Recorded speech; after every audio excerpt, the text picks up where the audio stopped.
Kicking off the list at number 10, Princess Urraca. Princess Urraca of Zamora. This first one, honestly, it feels like a Game of Thrones episode. When King Ferdinand I, aka Ferdinand the Great, aka El Magno, finally met his fate back in 1065, he split his kingdom up into 5 parts, equally for all of his 5 children. This was modern day Spain, so it was quite a bit of land to give out. The eldest son, Sancho, he was pretty greedy. He wanted more land than he was left with. Typical Lannister. The guy had the biggest part of Castile as well, and it still wasn't enough. What a brat. Now luckily, his sister, Princess Urraca, was a badass. She stood up to her brother. She's the Arya Stark of the family. She's like, you know what? Nah, knock it off, pal. How does that sound? The princess sent in some hired help. Yeah, he was disguised as a negotiator, but really this guy was Ezio Auditore. This guy was from Assassin's Creed, the musical. He had a different agenda, you know what I'm saying? And just like that, the brother was no longer an issue. Yeah, how nuts is that? Families can get wild sometimes. Everybody's got that one aunt, no doubt, but this is some next level drama right here. No one does it like early Spain. Number 9, Clara Ward. Back in the late 1800s, since birth, Clara Ward was born into wealth. Her father was Michigan-born Captain Eberbrook Ward, Michigan's first ever millionaire. He had shares in steamships, Great Lakes. She didn't need a royal husband at all, but she wanted one. And she knew as soon as she saw him. The young prince of Caraman-Chimay, member of the Belgian Chamber of Deputies. Clara Ward would sometimes visit the family mills, you know, make it look good, shake a few hands, laugh at some jokes, see where the fortune comes from, all that jazz. But on this one day, she crossed paths with said prince. And it was love at first sight. He was there for trade, but when he left, he brought back a wife. And the common folk were not having it. Nope, they were not on board. People were freaking out. A royal married a rich American girl? That's like 4 red flags right there. She was the talk of every town at this point. It didn't help that Clara was happy either. Yeah, how dare she? Clara loved to show off her newfound wealth, and some loved her and stood by her image, others not so much. The marriage only lasted 6 years. Clara eloped with a Hungarian musician, and after her divorce, she modeled for a living. Now, I know I put spoiled in the title, but I'm really on board for this one. This is awesome. Princes, musicians, modeling, this is the dream, no? Number 8, Princess Colonus. Most of the time these marriages are chosen. Women are forced to marry some gross fat old dude, and while he's cheating and eating lobster and being nasty, the wife has to stay, have kids, raise said kids, and be dutiful. It's a horrible deal. So for the Spartan princess from the 3rd century, she too was forced to marry Cleonymus, this older, horrible man. He was so horrible, he wasn't even allowed to have his father's throne at this point. They were like, maybe we shouldn't do this. That's how bad he was. So Colonus thought, this guy sucks, the system sucks, I'm gonna go talk to the much more pleasant Architatus, son of King Arius I. So around 272 BC, both of these warriors, now both her lovers, they went to war.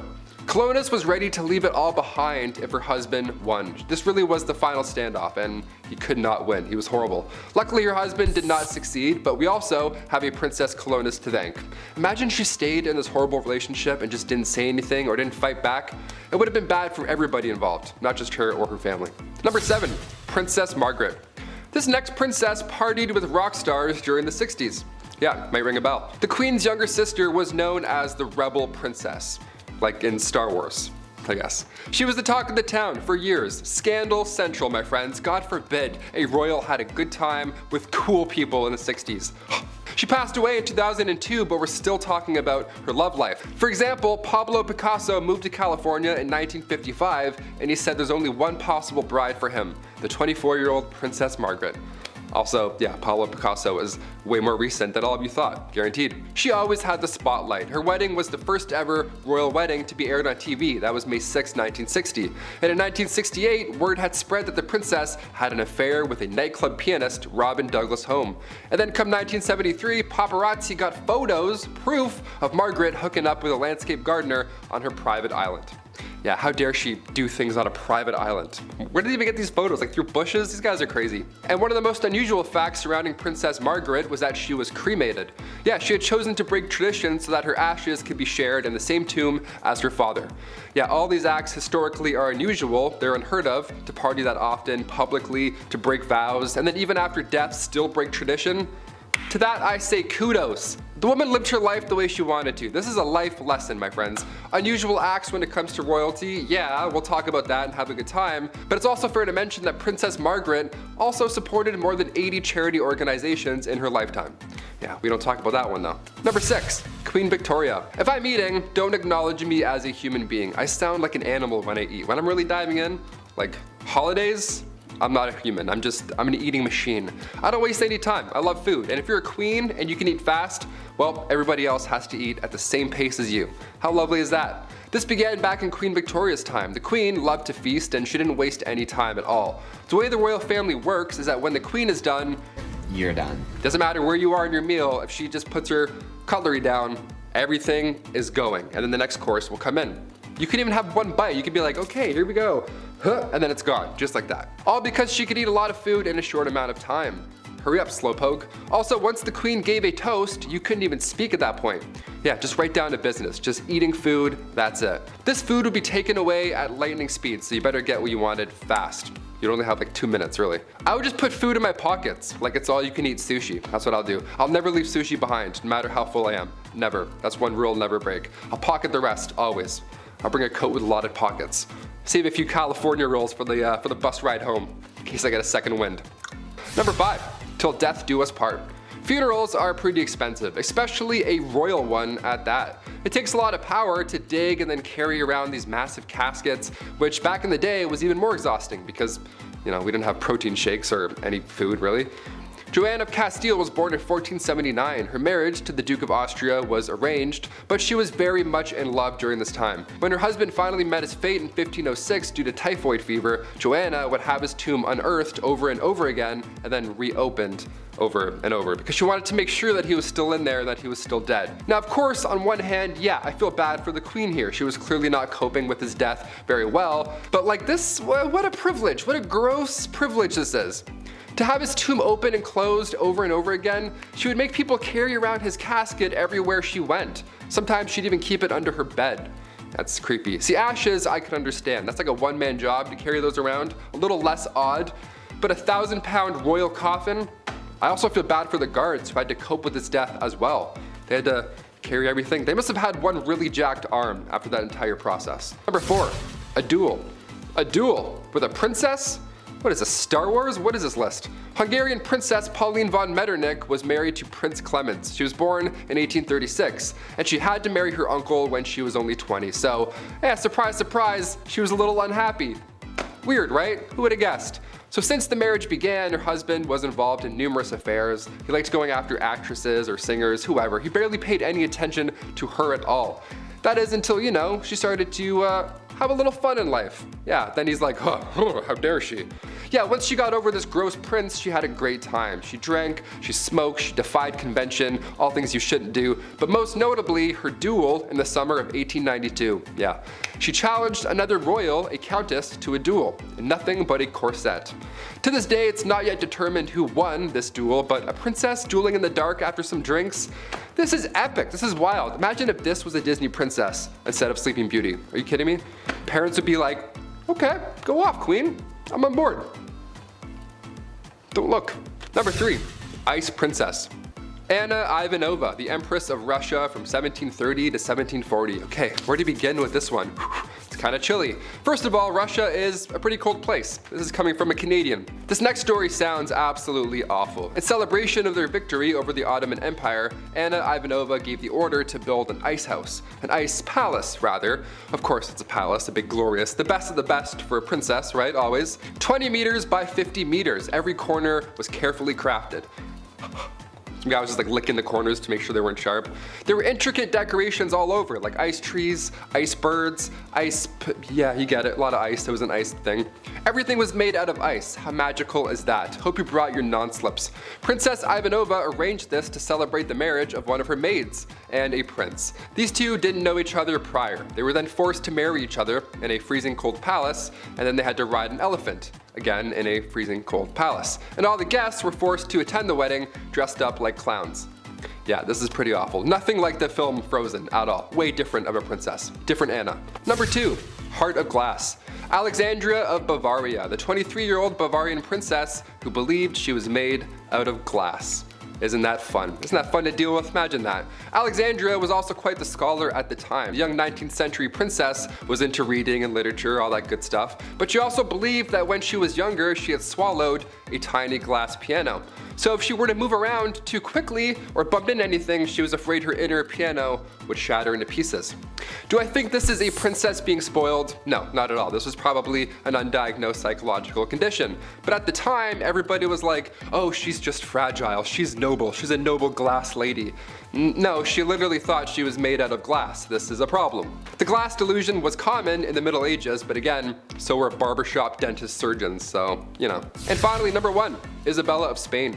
Going back to the 15th century to Queen Isabella of Spain, we're getting pretty nasty for this number 1.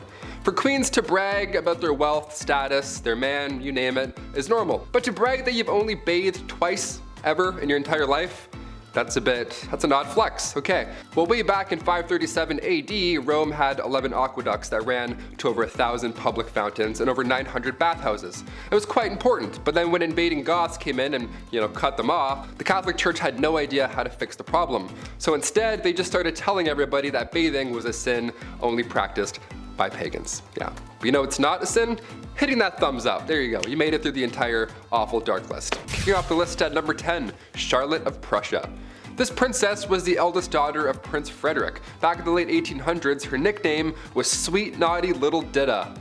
So 1800s, what a weird nickname, so weird. Her grandparents were the talk of a few towns, I would say. One King Wilhelm and one Queen Augusta. They spoiled Charlotte. I mean, sure, she was a literal princess, so we kind of expected that, but she acted spoiled. That was the difference. She didn't want to study while she was in school. After she married her cousin, classic royal history there. After that, she disappeared off to Berlin. She chose the party life instead of the, marrying your cousin life. Until her death in 1919 at the age of 59, Princess Charlotte was the center of many scandals. A time before Twitter. Imagine that. They're like, yeah, that's all we know.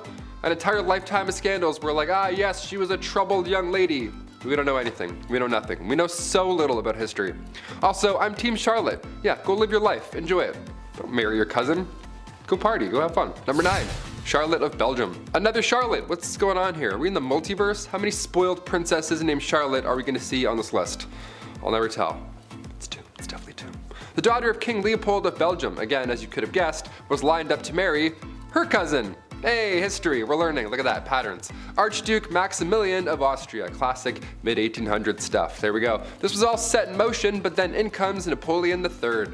Guy just ruined this entire marriage. The French emperor at the time, this was in the 1860s, he was like, hey, Maximilian, I know you're super happy, love the new, awesome, congratulations with that stuff, really good stuff. Want to move to Mexico and work for me? Great.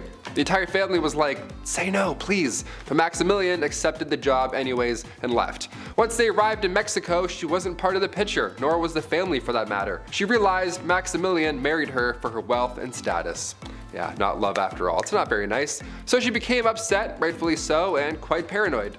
Also rightfully so. She moved on. As a matter of fact, she met another man, had a child with him. I don't want to say spoiled, but as far as princesses go, this was unheard of behavior at the time. Again, I am rooting for this one. She passed in 1927, an old woman, so she wasn't taken out horribly or anything afterwards. She actually had somewhat of a life, which is nice. Now the list starts to get a little dark. Number 8, Cleopatra.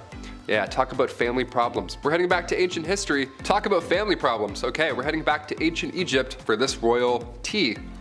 Royal tea. You see it.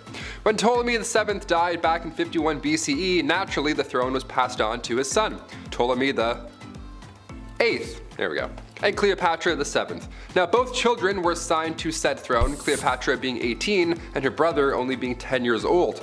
So Cleopatra became the main bread and butter here. She was pretty much the ruler, and in typical ancient fashion, the two had to get married.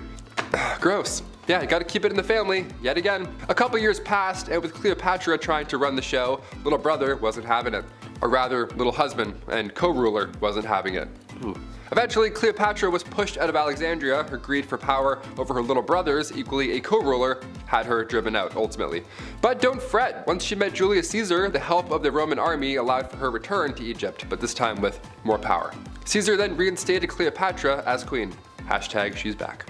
Number 7, Isabella of France. If you ever wondered how King Edward II passed away, well, here you go.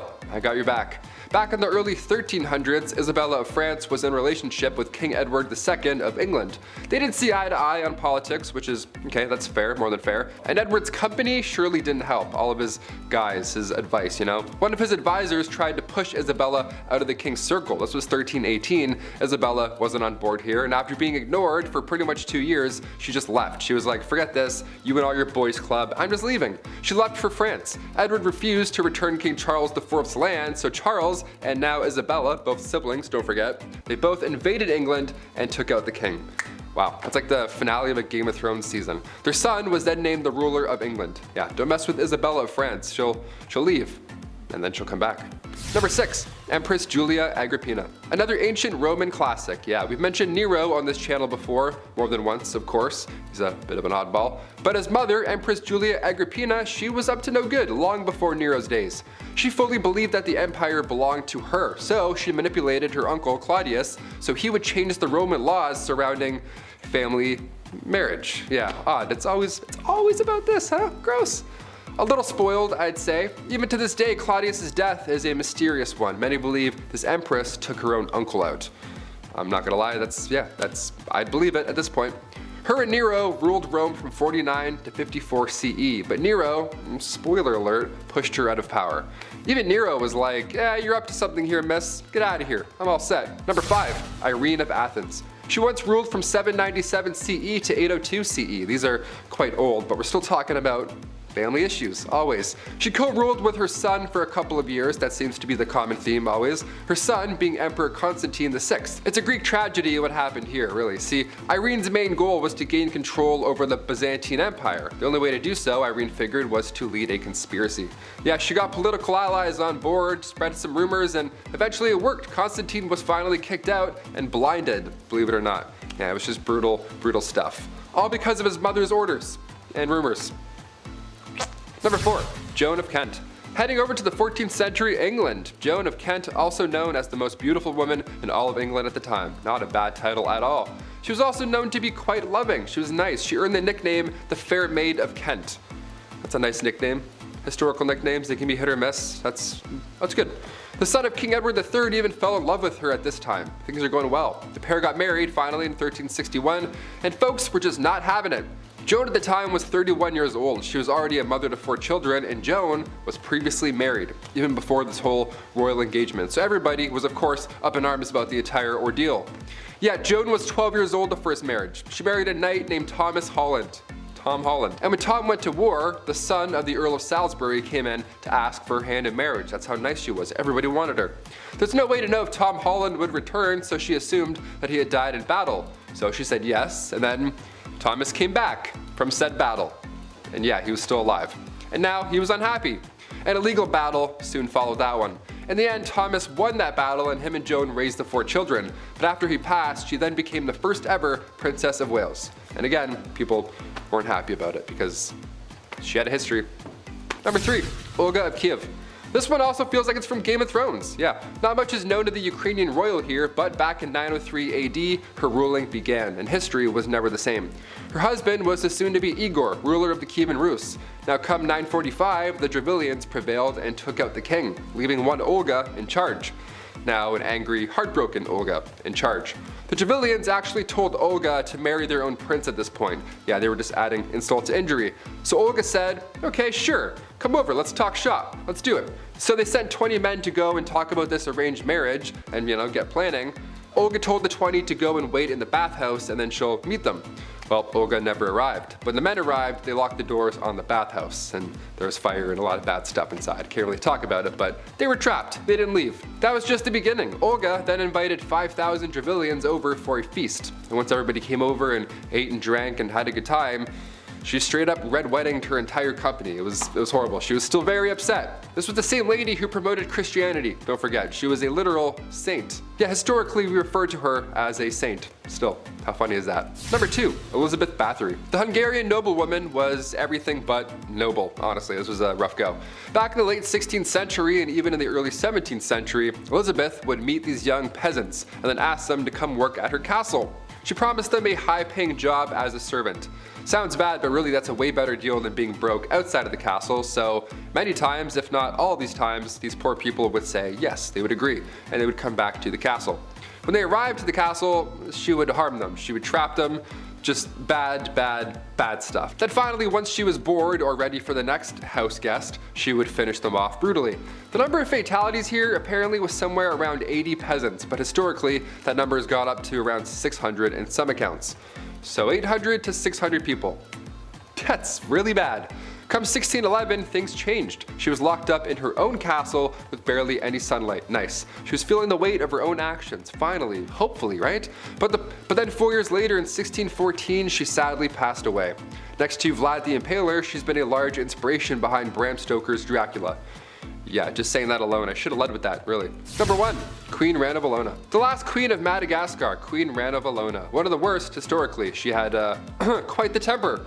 She was born in 1788. She ruled over the kingdom for 33 years in total. That's a long time. She's remembered as cruel, violent, and would often choose violence first in order to preserve independence over the island. She's known as the most ruthless queen in history, and after the death of her husband, she just went insane. She went mad with said power. In the late 1700s, King Adrian originally brought peace to the land, but naturally, there were traditionalists who opposed him. This isn't new historically. The king's uncle at one point tried to take him out, but a local warned the king beforehand. Nice. We love that, nice hot tip. The king repaid said local by adopting his daughter, one Ranavalona, to marry his son, Prince Radama. Sounds like a good idea? Not really. This is like Game of Thrones again. When the prince was alive, they didn't get along, and come 1810, the king passed away, giving Ranavalona the promotion of a lifetime. Rumor has it Ranavalona poisoned him. Just a rumor, but it's fitting as to what follows. Ranavalona kept away the advances of the French and the British by leaving bodies of those who tried to attack prior just out on display. Yeah, just sitting there on the beach. Imagine the smell. That's a horrible sight. In 1845, Queen Ranavalona ordered 50,000 subjects to build roads across the jungle for 4 months. This massive buffalo hunt. Whatever, but well, 10,000 of those poor souls died of starvation and exhaustion, and not one buffalo was brought back. It was all just a sham. Horrible, right? Yep, that's history.